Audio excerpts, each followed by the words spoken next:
হ্যাঁ, বুলবার সাথে কথা হয়েছে আমার এবং যখন উনি বিসিবির চিফ হন আনঅফিশিয়ালি আমি লাগি যে বুলবার সাথে আমার একটা সময় অনেক বড় প্লেয়ার বুলবে আমরা ছোটোখাটো প্লেয়ার কিন্তু উল্টা দিয়ে খেলেছে আমি বুলবা এক টিমে আমি আরেক টিমে সুযোগ হয়েছে বুলবাকে দেখার ছোটোবেলার দিন না যখন 10-11-এ পড়ি নান্নু ভাই কিংবা ফারুক ভাই তাদের এগেনস্টে খেলার সুযোগ হয়েছে পক্ষে ছিল শুধু হায়ুল্লাহ সুমন বা জাভেদ বেলিম সাইরাস বিদ্যুৎ জাকারিয়া জাহাঙ্গীর এরা ছিল আমাদের সাথের প্লেয়ার তো এখন তো ভালো জায়গা ক্রিকেট বোর্ডের প্লেয়াররা পার্টিসিপেট করছে রাজ্জাক আসছে পাইলট আসছে তো প্লেয়ারদের ইনভলভমেন্ট বাড়ছে আস্তে আস্তে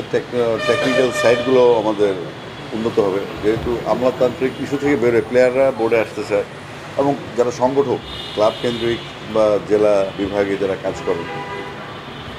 আমি মনে করছি যে নতুন একটা জোয়ার তৈরি হবে যেখানে সংগঠক তো মেইন যারা ফাইন্যান্স করবে এনকারেজ করবে সময় দিবে যারা